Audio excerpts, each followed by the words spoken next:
Saudara, di tengah duka, warga korban banjir dan longsor pun perlahan bangkit menata hidupnya kembali. Hal ini terlihat dari bagaimana persiapan perayaan Natal yang dilakukan oleh korban bencana.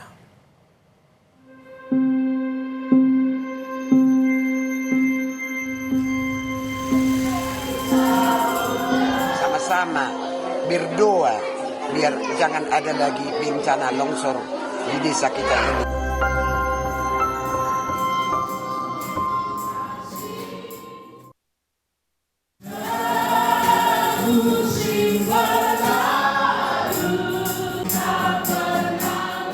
Korban banjir bandang di Tapanuli Selatan harus menelan kenyataan pahit.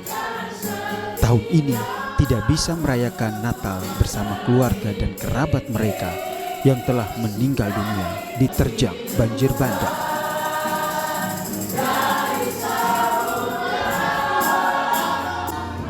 Gereja Pantai Kosta Kudus Indonesia jadi salah satu gereja tempat warga Tapanuli Selatan merayakan Natal dengan penuh kesederhanaan.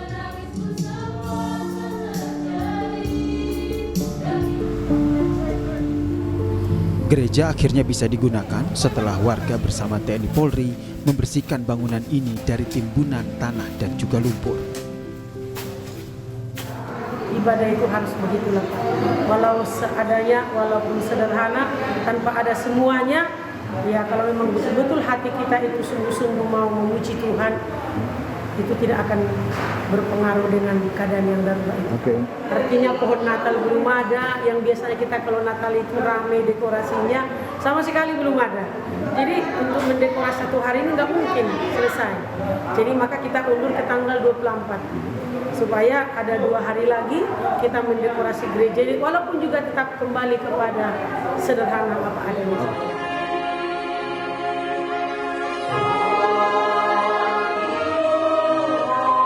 Di tengah duka, warga korban banjir dan longsor pun perlahan bangkit menata hidup.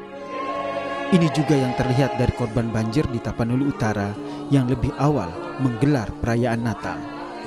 Berharap diberi kekuatan dan tak ada lagi bencana. Jadi doa yang dipanjatkan saat perayaan Natal. Kami merasa sekarang ini sangat-sangat sedih. Kalian tengoklah kami Bu dengan Pak, badan kami memang berkurang, semangat kami juga berkurang. Kami berdoa biar jangan ada lagi semangat kami, biar bisa semangat yang dulu Bu, itu aja. Lebih dari 3 pekan pasca bencana, korban banjir bandang perlahan mulai bangkit. Dan Natal jadi momentum untuk menguatkan diri, kembali menata hidup dari keterpurukan bencana. Tim Liputan, Kompas TV.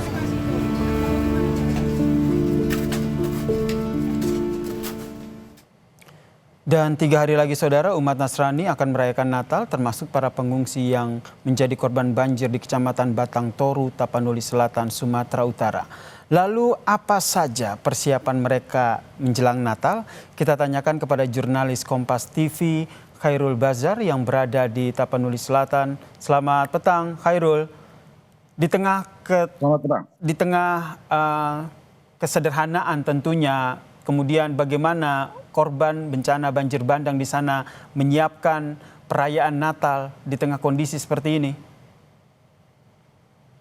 Ya, 3 pekan pasca musibah banjir bandang yang terjadi di wilayah Tapanuli Selatan, Sumatera Utara, selain merusak ratusan rumah warga, banjir ini juga merusak beberapa tempat ibadah di 4 desa terdampak ini. Ada 4 rumah ibadah gereja rusak akibat terdampak musibah banjir. Salah satunya ialah gereja Jepkin yang berada di desa Utagedang. Gereja ini rusak setelah material lumpur yang terbawa banjir bandang itu menutupi baik di dalam rumah ibadah maupun di luar rumah ibadah. Warga termasuk TNI dan Polri itu bekerja sama membersihkan material-material lumpur yang berdampak dibuang tempat ibadah ini dengan harapan pelaksanaan Natal dapat terlaksana. Tadi saya sempat berbincang dengan salah seorang warga yang merupakan jemaat di gereja Getkin ini. Beliau menyampaikan sukacita Natal akan tetap terlaksana. Terlebih warga yang kini berada di pengungsian itu jika siang harinya mereka pulang ke rumah dan nantinya akan ikut merayakan Natal. Berikut petikan wawancara saya bersama warga yang terdampak tadi. Semangat Natal itu memang tinggi bagi kami jemaat-jemaat GK. Tapi apa boleh bola kayak gini masanya ya kami ini ya sedang berduka ya gitulah semangatnya. Ya bukan seperti yang dulu yang sudah lalu-lalu kan. Nah, kira-kira begitu.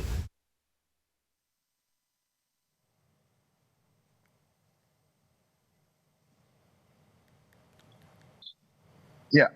Ya, kemudian selain satu gereja yang tadi sudah bisa digunakan untuk perayaan Natal, bagaimana dengan kondisi 3 gereja lainnya? Ya, seperti yang saya bilang tadi, ada 4 gereja yang terdampak di 4 desa yang terkena banjir bandang ini. Sempat saya lihat tadi memang kondisi gereja sudah cukup memadai. Lumpur yang terbawa banjir kemarin sudah mulai dibersihkan. Seperti di gereja Getkin ini misalnya, peralatan-peralatan elektronik di dalam gereja itu sempat rusak kemarin. Kursi, meja, tetapi hari ini mereka mulai membenahi kondisi ini. Alat-alat elektronik sudah mulai mereka beli atau ada sebagian yang diberi. Gereja ini mendapat donasi dari berbagai pihak misalnya untuk keperluan pada perayaan malam misa Natal tahun ini dengan harapan perayaan Natal kali ini dapat terlaksana. Baik, kemudian sukacita Natal tahun ini tentu dijadikan momentum untuk kembali menata hidup begitu. Tapi tentu saja tak lepas dari bantuan yang hingga saat ini mereka butuhkan. Dari pantauan Anda, Khairul, apa saja yang hingga saat ini masih sangat dibutuhkan oleh mereka yang terdampak bencana? Ya, saya sempat melihat tadi ada beberapa gereja. Memang kondisinya sudah mulai membaik. Seperti penerangan di dalam itu sudah mulai membaik. Arus listrik memang sudah masuk ke wilayah, ke area pemukiman warga terdampak termasuk di gereja ini. Alat-alat elektronik seperti pengeras suara sudah mulai dibenahi. Lumpur-lumpur pun juga sudah mulai dibersihkan dengan harapan perayaan Natal tahun ini dapat terlaksana. Untuk 3 gereja yang masih belum bisa digunakan, lalu bagaimana dengan jemaat atau umat yang di sana jika ingin melaksanakan ataupun ingin merayakan Natal? Apakah mereka merayakannya di posko-posko pengungsian mungkin atau seperti apa? Ya, saya tadi sempat berbincang dengan salah satu jemaat gereja Getkin. Memang saat ini mereka sedang berada di pengungsian.